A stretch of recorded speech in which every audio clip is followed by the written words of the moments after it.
السلام علیکم دوستو، کیسے ہو آپ سب دوستو؟ آج کا پیارا سا بیان لے کر حاضر ہوئے ہیں۔ بیان ہے قاری حنیف رحمۃ اللہ علیہ کا، اور بیان کا علمان ہے درود شریف کی فضیلت۔ دوستو بیان کو توجہ سے سنیں، جزاک اللہ۔ چلیے آج کا یہ بیان شروع کرتے ہیں۔ کریم صلی اللہ تعالی علیہ وسلم کا سفر اسرا،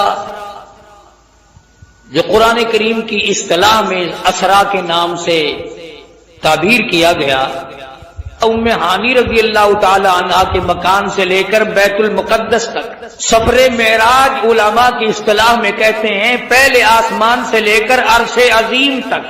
قربان جاؤں پروردگار عالم کی ذات اقدس پہ کہ اس نے اپنے اور ہمارے محبوب صلی اللہ علیہ وسلم کو کس قدر عظمتیں عطا فرمائی، کتنی بڑی شان ہے، کتنا بڑا مرتبہ ہے، کتنا بڑا مقام ہے آمنہ کے در یتیم صلی اللہ علیہ وسلم کا۔ اللہ پاک ہم سب کو غلامی نصیب فرمائے، عظمت اور محبت عطا فرمائے۔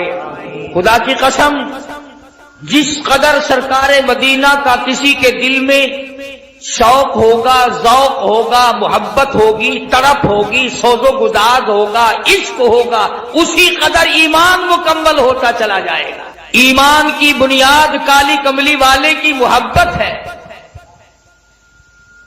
ایمان کی بنیاد سید دو عالم، روح دو عالم، فخر دو عالم، کائنات کا روح دو عالم، ساری کائنات کا منبع اور سرچشمہ حضرت محمد الرسول اللہ صلی اللہ تعالی علیہ وسلم کی ذات اقدس، جس کو مل جائے اسے اور کیا چاہیے۔ بنو سعد کے خاندان سے جب جنگ حنین ہوا، گرفتار کر لیا گیا بے شمار مردوں کو اور عورتوں کو، عورتوں نے تیر چلائے، صحابہ کرام کی آنکھوں میں مارے، مگر اس کے بعد قبیلہ ثقیف کے لوگوں نے ایک ہیلا تلاش کر لیا۔ مدنی کریم صلی اللہ تعالی علیہ وسلم کے سامنے ایک لڑکی کو لائے، عرض کرنے لگی کالی کملی والے، میں آپ کی بہن ہوں، میں آپ کی ہمشیرہ ہوں۔ آپ صلی اللہ تعالی علیہ وسلم نے فرمایا میرا بھائی کوئی نہیں، میری بہن کوئی نہیں، میرے ابا، میری والدی، میں اپنی اماں کے پیٹ میں تھا کہ دنیا سے رخصت ہو گئے، یتیم پیدا ہوا، میرا بھائی بہن کوئی نہیں۔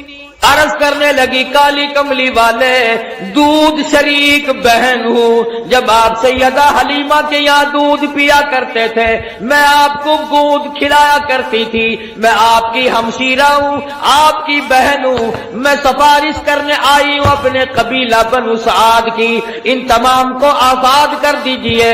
آپ نے فرمایا مجھے کیا معلوم کس طرح سے تم میری بہن بن گئی ہو۔ ہاتھ آگے کر کے کہتی ہے کالی کملی والے، آج تک میرے ہاتھوں سے سونگھ کر دیکھ لو، نبوت کی خوشبو آ رہی ہے۔ میں گود میں کھلایا کرتی تھی، میں آپ کو سنبھالا کرتی تھی، آج تک میرے ہاتھوں سے نبوت کی خوشبو آتی جاتی ہے۔ اور ایک اور نشانی آپ کو دکھا دوں، اس میں نشان موجود ہے، آپ میری گود میں تھے، بڑی تھوڑی سی عمر تھی، میں نے شرک کی بات کوئی زبان سے نکالی، آپ نے میرے کندھے میں چک مار دیا، مجھ نبی کو گود میں لے کر شرک کی بات کیسے کر سکتی ہو؟ مدنی کریم صلی اللہ تعالی علیہ وسلم نے سفارش کو منظور فرما کر بنو سعد کے عورت مردوں کو آزاد کر دیا۔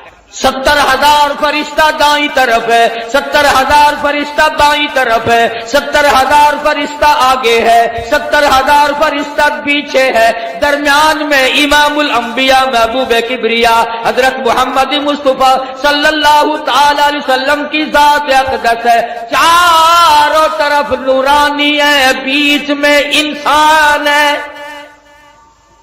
سید البشر ہے۔ سارا جہان دیکھ رہا ہے کہ نوریوں کے جھرمٹ میں حضرت محمد کریم صلی اللہ تعالی علیہ وسلم کی ذات اقدس ہے۔ پہلے آسمان پہ پہنچے، دستک دی گئی، دروازہ کھولا، مما کا کون ہے؟ کون ہے؟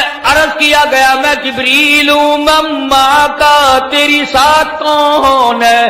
جبریل کہتے ہیں مائی محمد، او آسمان والو آؤ مجھے مبارکباد دے دو، آج تو میری ساتھ امام الانبیاء ہے۔ فرشتے قطار در قطار کھڑے تھے۔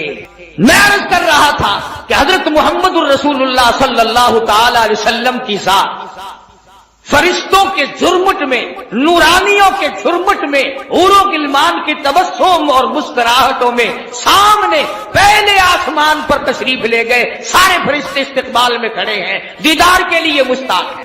سیدنا آدم علیہ السلام سے یہاں بھی ملاقات ہوئی۔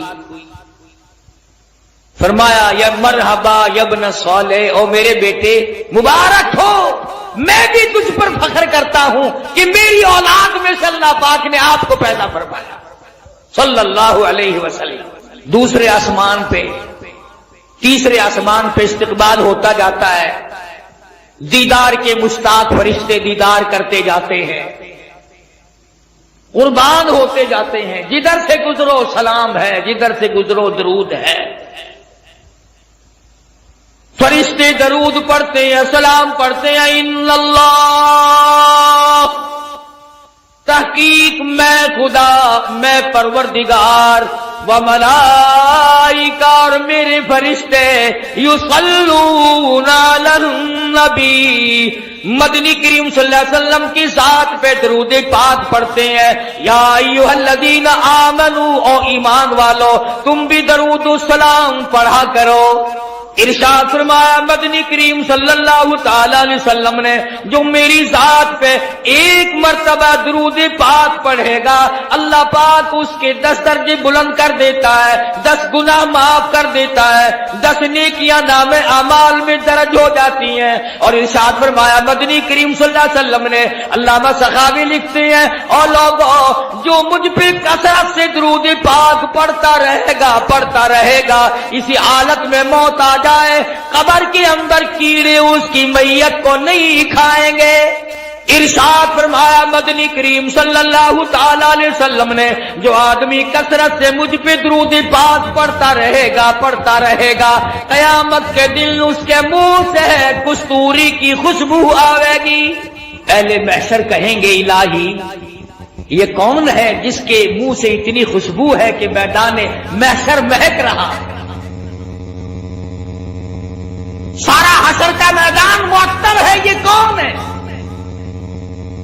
جواب ملے گا تم گیت گایا کرتے تھے، یہ کالی کملی والے کی ذات پہ درود پاک پڑھا کرتے تھے، تم خرافات بکا کرتے تھے، تم بکواس کیا کرتے تھے، یہ اپنے محبوب حضرت محمد الرسول اللہ صلی اللہ تعالی علیہ وسلم کی ذات اقدس پہ اس قدر درود شریف پڑھا کرتے تھے کہ رات کو سو جاتے تھے، اٹھتے وقت بھی چلتے پھرتے بھی درود پاک پڑھا کرتے تھے۔ میں خدا نے آج درود شریف کی برکت سے ان کے منہ میں ہے کستوری کی خوشبو رکھ دی۔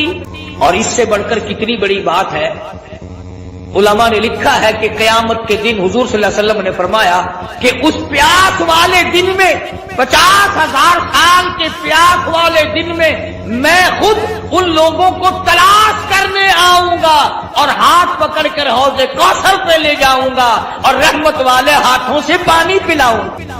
مقدر ہمارے ماڑے، کتنا ہی بتاؤ کتنا ہی سمجھاؤ، اس طرف مرد عورتوں نے لگنا ہی نہیں، بچوں سے بکواس کرتے سو جائیں گے، کاروباری باتیں کرتے کرتے یوں منہ پھاڑ کر سو جائیں گے، یوں ہی سو جاتے ہیں اور یوں ہی ہم لوگ مر جاتے ہیں۔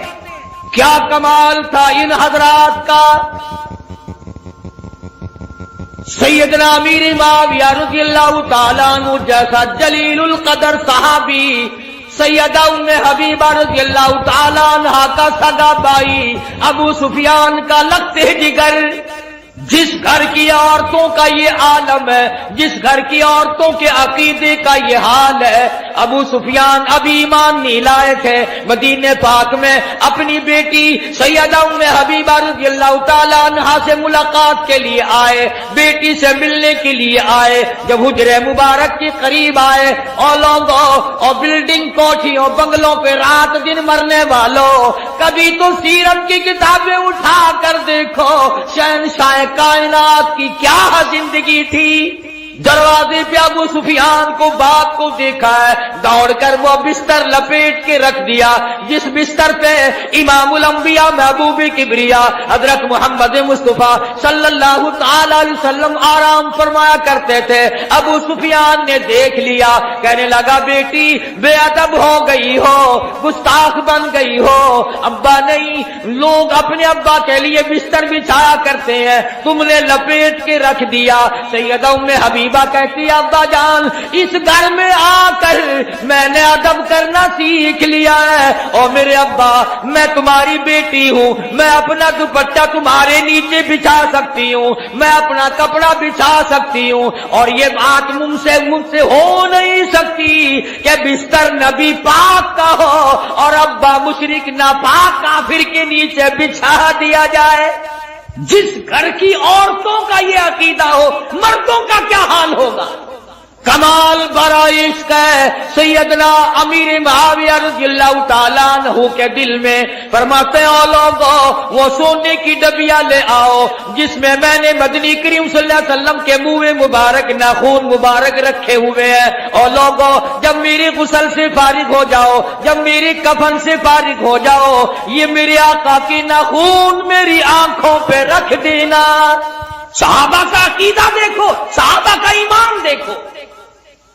سیدنا امیر معاویہ رضی اللہ تعالیٰ عنہ فرماتے ہیں او لوگوں میں یہ تجویز اس لیے کر رہا ہوں، قیامت کا میدان ہوگا، حشر کا میدان ہوگا، رب العالمین کی عدالت ہوگی، اللہ پاک پوچھے گا امیر معاویہ دنیا سے کیا لایا؟ میں